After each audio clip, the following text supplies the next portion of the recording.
When I was 14 years old, I went door to door. After that, I went cold calling. And after cold calling, then you came knocking on my door. We hopped on a call, and after that day, bro, everything just changed. What did you make this month? This month alone, 6K, fam. Bro, when did we even start? Begin this year. That's crazy, bro. Because I placed you on an offer at the time. Yeah, you did. And I remember that in the first few weeks, I maybe made like 10 appointments in 14 days. And from those 10 appointments, 8 landed. And you were like flabbergasted. And I just woke up. Like I literally just woke up. And I look at my phone and it literally just said, "Hey son, grandpa just died." That's it. And that day I generated over like, what was it, 150K in that single day. Crazy. That day I earned like 4K. Bro. Just that day. All right, brother. So Tell us, what did you make this month? this month alone, 6K, fam. I know, Big man. ups, bro, big ups. Dude. Peaking at the moment, fam. Bro, when did we even start? Like begin this year. That's crazy, bro.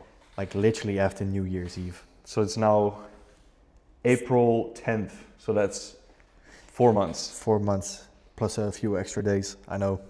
Bro, I know, that's man. insane, bro. Crazy journey. Life's crazy. I know. Dude, I know. what did you do before this? Because obviously I know, but the guys watching this don't know. Yeah, so to summarize it, when I was 14 years old, I went door to door. After door to door, I did sales in like a few places like stores with clothes and you name it. After that, I went cold calling. And after cold calling, then you came knocking on my door because we have a mutual contact in our network. And he was like, "Yo, bro, you just gotta hit Luuk up. I think you guys would connect on a good vibe." We hopped on a call, and after that day, bro, everything just changed. I think for both of us. 100%. That was 2 years ago. Maybe three, maybe maybe three. three. I don't even remember honestly. But we Different times. different times, bro. But as well as that, like, because I placed you on an offer at the time. Yeah, you did. At the same one you were at the time. Bro, exactly. You took me under your wing. And I remember as well, because at the time I was belly broke and I was just looking for an opportunity. And you're like, "You know what, bro? You gave me such a good vibe and I left a good impression, thank God." And I remember that in the first few weeks, I maybe made like 10 appointments in 14 days. And from those 10 appointments, 8 landed. And you were like flabbergasted because that's like some unforeseen prestige you hit on your first days, right? But I had the experience from the field, from there, from wherever. But I never thought that setting was like this complete other game. I would just implemented all the things I knew, right? But it was completely different. Yeah. I was in the comfort of my own home. I saw my sister, my mom, my dad every day. And the fact that I didn't have to stand in the rain and pitch in front of someone's door was like baffling to me. Bro. Or call a guy up, you know, on the phone, "Hello, sir, do you have 5 minutes for me and I will change your world?" And then they'll just roast you, bro. They'll scream at you. Dude, cold calling era has been cooked, man. Bro, in my life, I've never made more than 2K. Yeah. Never. Dude, that's crazy.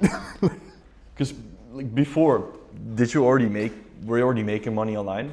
Or was that like completely new? Like if you count Vinted reselling, then yeah, sure. Some people might call it dropshipping these days, but like besides that, no. Like selling some things online, like personal items, personal belongings, but besides that, nothing. Crazy, bro. Before this, the only thing online was Vinted. Literally, like nothing else, man. Damn, bro. I did not know that this world existed in the first place. Like it was completely eye-opening that I once realized that there's this whole world online. Like obviously there's a whole world online, right? But never expected that there are so much capabilities with it, you know? And you didn't even know that the info space was a thing. Yeah. Like when you once told me like, "Yeah, I'm in the info space." I was like, "So you at NASA or something?" I thought you were like into aerodynamics and rocket ships, fam. Selling information. No, dude. 100%. No, crazy, bro. Because like, take us along with your journey, man. Like how... Bro, like to summarize it, it all began when I was like 12 years old. And due to an unforeseen accident, I lost my little brother early on in my life.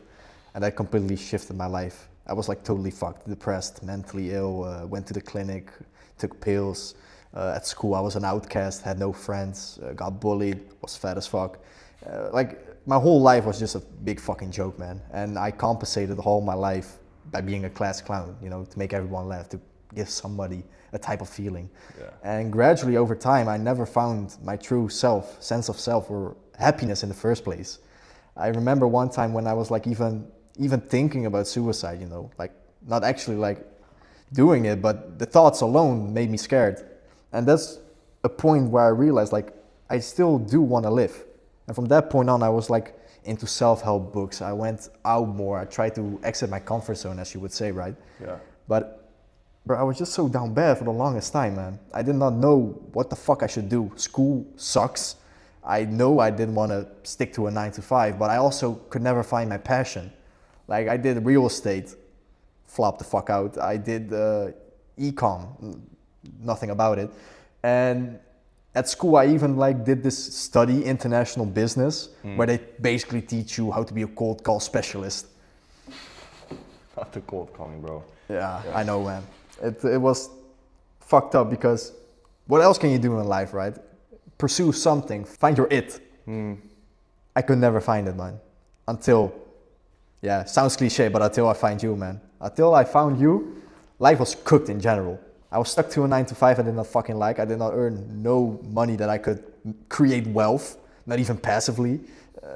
My sleep schedule was completely crooked. I was addicted to drugs, you name it, man. Like the classic story you can hear from a Dutch person, right?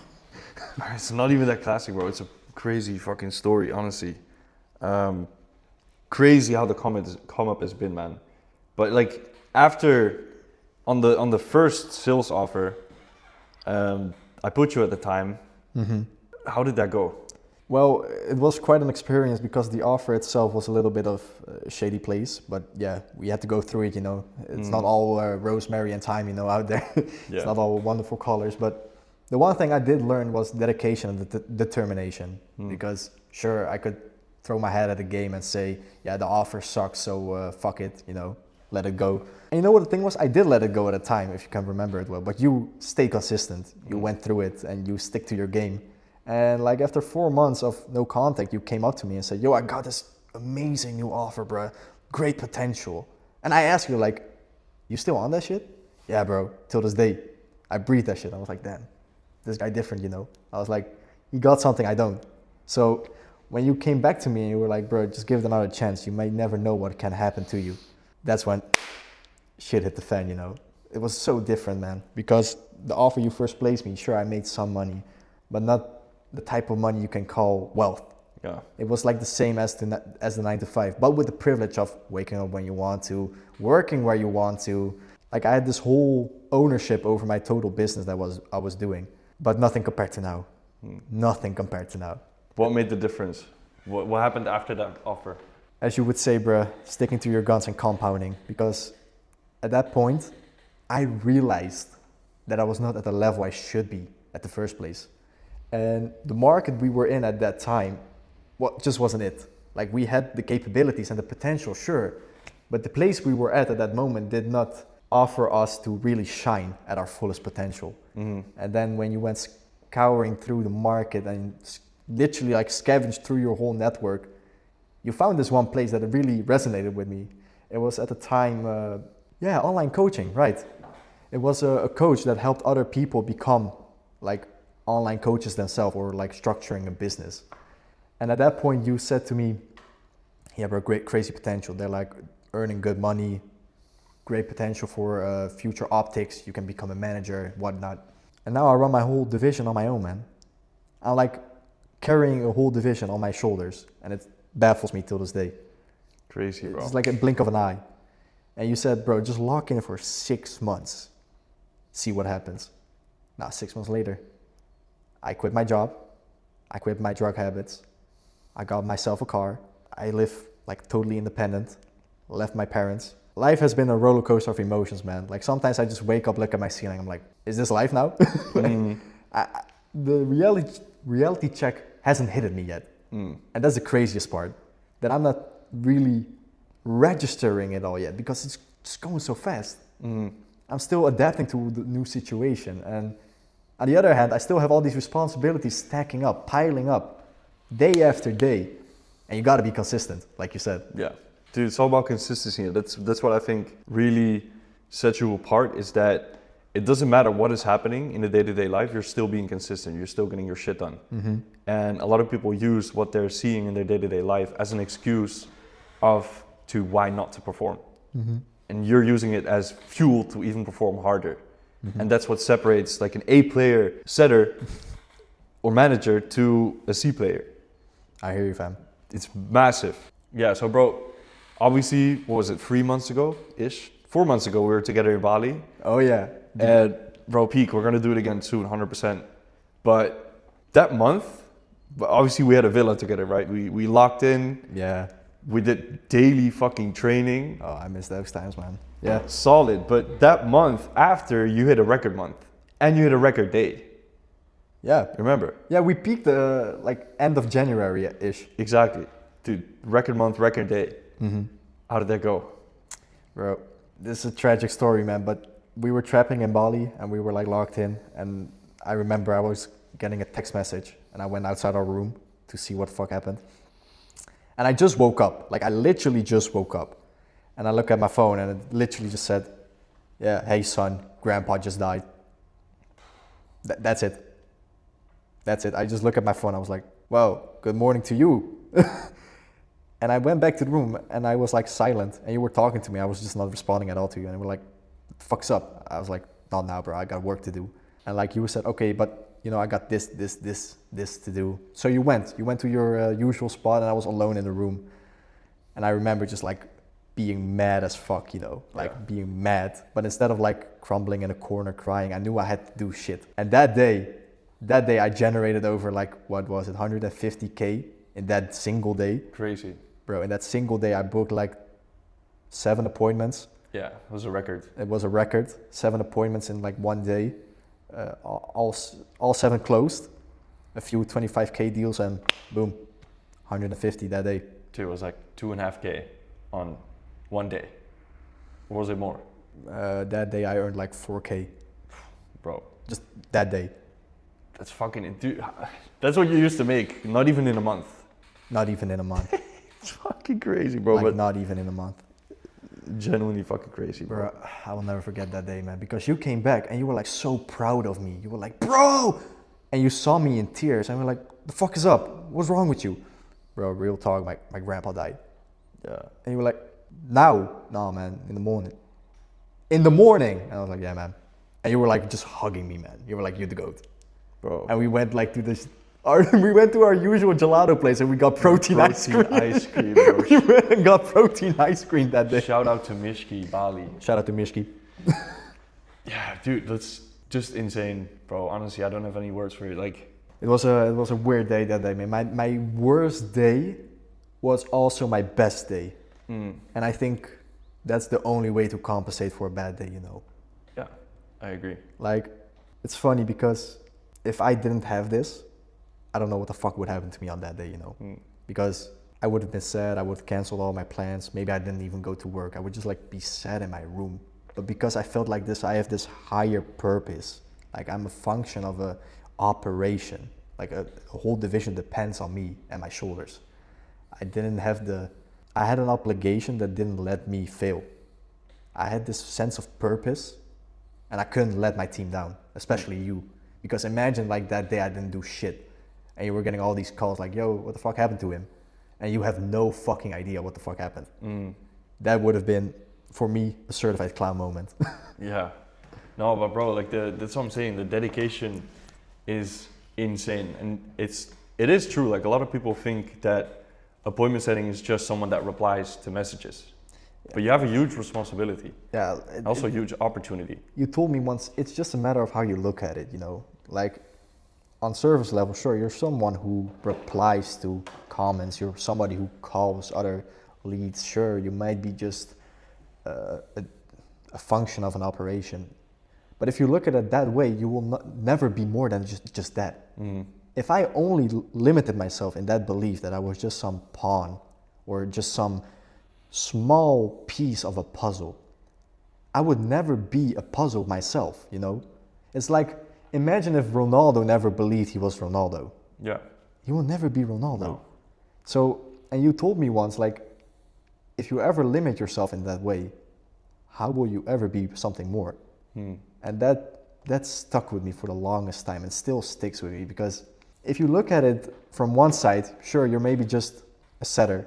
I guess everybody wants to be more than that. Yeah, of course. If you want to grow, if you want to become a manager, if you want to build your own business, you're going to have to look at the bigger picture. And otherwise, you're going to limit yourself to just being an appointment setter. Appointment setting is not the end goal. It's just a vehicle to step into higher positions. Exactly. That's the thing. Exactly. And still, even if you look at it something small, it gave me the life I always wished for. Yeah. So even if it might not be the best thing out there or like the smartest move, it was my smartest move I ever made. Yeah, bro, 100%. That's amazing to hear, brother. And because, like, obviously this month, what have we done? This month, like, we're at the 10th of April now, and in the last 10 days, we almost hit 100K. Yeah. Almost. So we're already at 5K. We're already at 5K. And it's the 10th of April. We still have 20 days to go. What's the goals for this month? Exponential, man. Like, I at least want to reach 500,000 before the end of this quarter. And after that, millions on millions, man. Let's go. So this month is going to be, this month we can easily hit 8K, 8 to 10K commission. Bruh, in my head already earning it, you know? Yeah. That's the thing. A lot of people, yeah, you need to, like you said, if you want to be Ronaldo, you're going to think like Ronaldo. That's what makes it a massive difference. Because when you made 5.5K, because obviously before this, you've maximum made 2K. 3K maximum maybe? 3. What is that? How does that feel like, bro? The first urge you get is to spend it all. That's the first urge you get. And then you just can't stop looking at your bank account. But for me, what happened after everything settled in my head is I went straight back into work, because I know if I can do this, what can I do if I give it more time? What can I do if I become better? What can I do if I just double my input? Because if I did the same effort at my 9 to 5, nothing would have happened. No. And that's the crazy part, because at minimum wage jobs, they expect the world from you for the minimum they give you. Yeah. Here it's like, bro, if you give the minimum, you might just get the exact same as giving your maximum at minimum wage. Yeah. It doesn't make sense. It doesn't. It doesn't make sense. I could literally stop working now, Luke. I can stop working now for 3 months. I would still be earning money. Yeah, because of the payments. Yeah. I can literally just do nothing and I'll receive money. Yeah, you probably the people you work with, you probably don't. The people you work with probably won't like it. Of course, but it's a theoretically, theoretically, right? you can. Yeah, 100%. So, bro, crazy story, crazy come up. I mean, it's not the end yet, bro. We just started literally 4 months ago. It's just the beginning, man. So only massive steps ahead. I guess, what would you say to someone who is kind of on the fence of going into online entrepreneurship or online appointment setting? Yeah, so, bro, you know I was on the fence as well, because we spoke and you said you should give it a try. But my biggest fear was the fact that I did not know what was on the other side. But you know for yourself, man, I was working 9 to 5. I was down bad. I didn't have no hobbies. I was gaming throughout the whole day because, you know, I was an e-sporter. I did tourneys and shit. And that was for me my escape, you know. That was for me the feeling that was my freedom. But what eventually made me take the leap was the fact that what is the worst that can happen, you know? I can try it, fail, okay, back to the shit I was doing, right? Exactly. I had nothing to lose. And that was the thing that just flipped, you know. I had nothing to lose. I was a student working a 9 to 5, living with my parents. Yeah, sure, investing is scary. Yeah, bro, okay, I'll earn it back in 2-3 months. Okay. Like, I was so shit at saving. I was like, if I have no money, that's the same as having 2K. Yeah. What can I do with 2K? Like, literally, what can I do with it? Nothing. Your worst possible outcome was the life you were already living. Bruh. Like, even if I had saved up all my money, right? I would have no idea what I would do with it. Invest in a house, buy an apartment, still be broke at the end of the day, get a mortgage, work 9 to 5 my whole life. Bro, no thank you, man. Yeah. No thank you. And the worst part of it all is you see all these people dumber than you, living better than you. I work my ass off at school. I work my ass off at my job. And what do I get? Nothing. Yeah. Not even the dopamine anymore. Like they can't even offer me that anymore. So if you are on your verge and if you're thinking about starting anything, think to yourself, man, what's the worst that can possibly happen? Because even if you lose the money you put in to make more money, guess what? 2 months later, you'll have more money. Think about all the times that you went out and gave your money to alcohol, to, I don't know, a date. You got it back the next month, right? Or the month after that. Money comes and goes. Opportunities comes once in a lifetime, man. Eminem. 100%. If you could go back and talk to your old self, what would you tell him? Most of the times when people get asked this question, they have this like motivational quote that would say to them, hang in there, you got this, right? Your time will come. I would leave him be, man. Because I know every step of the way is necessary for the come up. If I alter one thing, or if I give him one piece of advice, that might just shift my whole course. And even if I give him the answers for, like, let's say the 18-year-old me, if I give him the answers, I might avoid the lessons. Then I wouldn't be me. Yeah. So to prevent the paradox, I wouldn't do shit about him, man. I would just let him be. Maybe put a blindfold on him and smack him a few times for the stupid shit he did. But other than that, he good. Let's go, bro. So, bro, if you could give one piece of advice to someone that's on the fence of doing appointment setting, what would it be? Bro, not even appointment setting, like in general, anything. Like if it's e-com, if it's your agency, like it doesn't really matter what. Just look at it objectively. Like you have given it so much thought. You have said no every single day. Look at what happened in all those times. Probably nothing, be honest. If you say yes one time, look at what happens for like 10 days. Look what happens for 30 days, 60 days. Do it. Even if it's the worst 60 days of your life, nothing changes if nothing changes.